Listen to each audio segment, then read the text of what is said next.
जय भीम दोस्तों आइए एक बार फिर से आप सभी लोगों का हमारे YouTube चैनल पर हार्दिक स्वागत है। दोस्तों बिना किसी लेट लपेट के इस वीडियो के माध्यम से मैं आपको लेकर चलने वाला हूं चंद्रशेखर आजाद की ओर। आज की इस वीडियो में हम चंद्रशेखर आजाद के ऊपर ही चर्चा करेंगे। दोस्तों चंद्रशेखर आजाद को समझने के लिए हमको और आपको चलना होगा थोड़ा पीछे की राजनीति में। तो हम सीधे सीधे आपको लेकर के चल रहे हैं 2022 से थोड़ा पहले। दोस्तों जब चंद्रशेखर आजाद का उदय हुआ उत्तर प्रदेश की सियासत में, तो इस देश की गोदी मीडिया ने चंद्रशेखर को इतना हाईलाइट किया ताकि लोगों के जहन में ये बात बैठ जाए कि बीएसपी सुप्रीमो मायावती चंद्रशेखर के आगे फीकी है। लेकिन आपको बताता चलूं कि बादल कितने भी घिर आए वो कभी सूर्य के प्रकाश को कम नहीं कर सकते। दोस्तों आपको बताता चलूं, मीडिया के इतने प्रयास के बाद भी बीएसपी सुप्रीमो मायावती जी की लोकप्रियता कम नहीं हुई और दलितों ने उनका साथ नहीं छोड़ा। दोस्तों 2022 का विधानसभा चुनाव जब हुआ तो उस चुनाव में चंद्रशेखर आजाद समाजवादी पार्टी से कंधा मिलाकर चल रहे थे और उनको ऐसा लग रहा था कि 2022 विधानसभा चुनाव में समाजवादी पार्टी उन पर विश्वास जताएगी और उनको भी अपने गठबंधन का हिस्सा बनाएगी। लेकिन दोस्तों ऐन वक्त पर क्या हुआ आप सब लोगों ने देखा था। चंद्रशेखर आजाद जी ने सपा प्रमुख पर यह आरोप लगाया था कि वो दलित विरोधी हैं। उन्होंने कहा था कि समाजवादी पार्टी एक दलित विरोधी पार्टी है।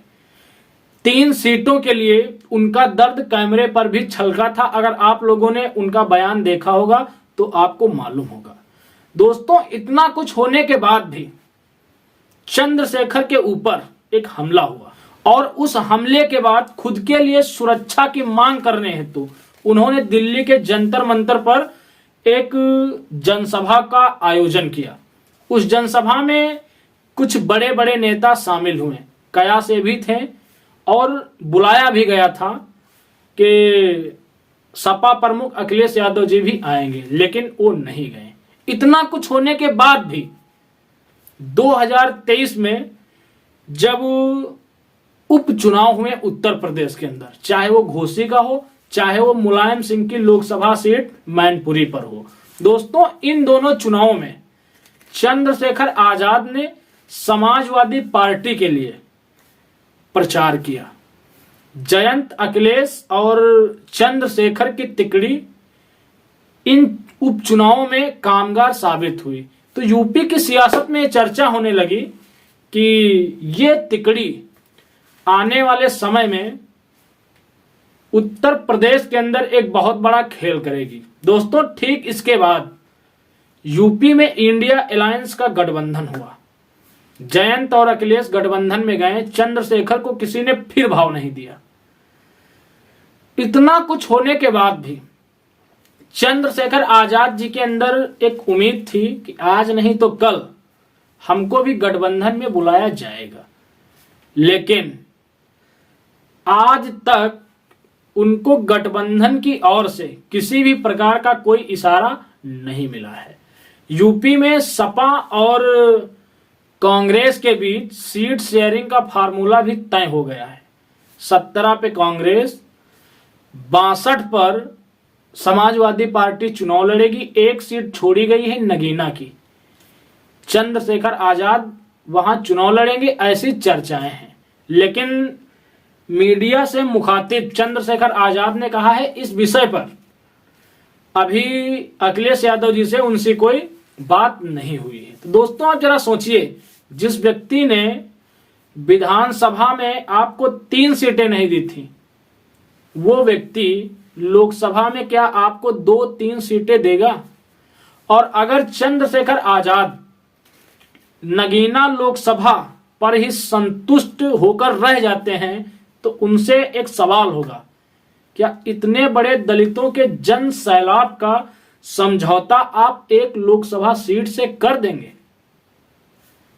मैं चाहूंगा जवाब बहुत ही शालीनता पूर्वक दिया जाए। दोस्तों आपको बताता चलूं, आप लोगों ने बहुत बार चंद्रशेखर आजाद जी के बयान सुने होंगे कि वो बीएसपी सुप्रीमो मायावती जी के साथ आना चाहते हैं, लेकिन बीएसपी सुप्रीमो मायावती जी उनको अपने साथ ले नहीं रही हैं।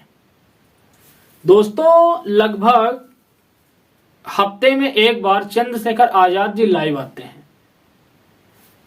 क्या कभी उन्होंने लाइव आकर पर्सनली ये बोला है कि वास्तव में वो बीएसपी सुप्रीमो मायावती जी के साथ जाना चाहते हैं? दोस्तों, जिस प्रकार से चंद्रशेखर आजाद बिना बुलाए समाजवादी पार्टी, आरएलडी, एसबीएसपी इनके साथ घूमते हैं, क्या कभी ये बिना बुलाए बीएसपी के साथ नहीं जा सकते हैं? दोस्तों, आपको बताता चलूं, अपने अपने होते हैं। अगर वास्तव में चंद्रशेखर आजाद जी, और मैं बीएसपी सुप्रीमो मायावती जी से भी कहना चाहूंगा कि आप दोनों लोग वास्तव में अगर इस देश में बहुजनों के हित में राजनीति करते हैं तो आप दोनों लोगों को अब साथ आ जाना चाहिए। चंद्रशेखर आजाद कद में छोटे हैं, उम्र में भी छोटे हैं, तो उनको बीएसपी सुप्रीमो मायावती जी का सम्मान करते हुए उनसे एक बार मिलना चाहिए, जिस प्रकार उन्होंने अन्य लोगों से मुलाकात की। अगर तब भी अपनी चौखट पर बीएसपी सुप्रीमो मायावती जी चंद्रशेखर आजाद जी का सम्मान नहीं करती हैं, तो वहां से चंद्रशेखर का कद और ज्यादा बढ़ेगा और बीएसपी सुप्रीमो मायावती जी का कद लोगों की नजरों में और छोटा होगा। लेकिन मुझे ऐसी उम्मीद है कि अगर चंद्रशेखर आजाद जी बीएसपी सुप्रीमो मायावती जी से मिलने जाते हैं तो वो जरूर मिलेंगी और उनको अपना दिल बड़ा दिखाते हुए चंद्रशेखर आजाद जी से मुलाकात करनी चाहिए और उनको अपने साथ लेना चाहिए। दोस्तों, जिस दिन चंद्रशेखर आजाद बीएसपी के साथ आ जाएंगे, उस दिन जो दलितों की और बहुजनों की बटी हुई ताकत है वो एक हो जाएगी और जो शक्ति अभी कई जगहों पर लग रही है वो शक्ति एक बार फिर एक जगह पर लगेगी।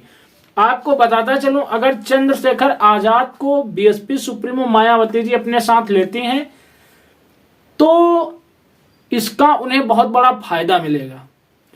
अन्य समाज का, जाटों के अतिरिक्त भी जो उनका वोट कट के बीजेपी में गया है, कहीं ना कहीं वो भी उनके पाले में फिर आ जाएगा। और अगर बीएसपी सुप्रीमो मायावती जी ने असदुद्दीन ओवैसी को भी अपने साथ ले लिया तो सोने पे सुहागा हो जाएगा। आपको बताता चलूं, उत्तर प्रदेश के अंदर ये सभी नेता बीएसपी सुप्रीमो मायावती जी के संकेत का इंतजार करते हैं। अगर एक बार बीएसपी सुप्रीमो मायावती जी एक छोटा सा इशारा भी कर दें तो ये लोग दौड़े चले आएंगे बीएसपी सुप्रीमो मायावती जी के साथ और उत्तर प्रदेश के अंदर सपा और कांग्रेस से एक बड़ी शक्ति का निर्माण करेंगे जो लोकसभा में बीजेपी को फाइट देने के लिए बहुत ही बड़ी होगी। तो दोस्तों, हम इस वीडियो के माध्यम से इतना ही कहेंगे कि अपने अपने होते हैं। चंद्रशेखर आजाद जी को बीएसपी सुप्रीमो मायावती जी से बातचीत करनी चाहिए और बीएसपी सुप्रीमो मायावती जी को भी चंद्रशेखर आजाद को अपने साथ लेना चाहिए, अपना बड़ा दिल दिखाते हुए, ताकि चंद्रशेखर आजाद को भी लोकसभा और विधानसभा जाने का मौका मिले और बीएसपी सुप्रीमो मायावती जी को भी आकाश आनंद को लोकसभा और विधानसभा में भेजने का अवसर मिले। मैं ये नहीं कहता हूं कि चंद्रशेखर आजाद के आने से बहन जी सत्ता में वापसी करेंगी, लेकिन इसका कहीं ना कहीं फायदा उनको मिलेगा। बाकी आप लोगों की क्या राय है, कमेंट्स में अपनी प्रतिक्रिया जरूर देना। हम मिलेंगे एक अगले वीडियो में एक अगले मुद्दे के साथ। तब तक के लिए आप सभी को मेरा सादर जय भीम, जय भारत, जय संविधान।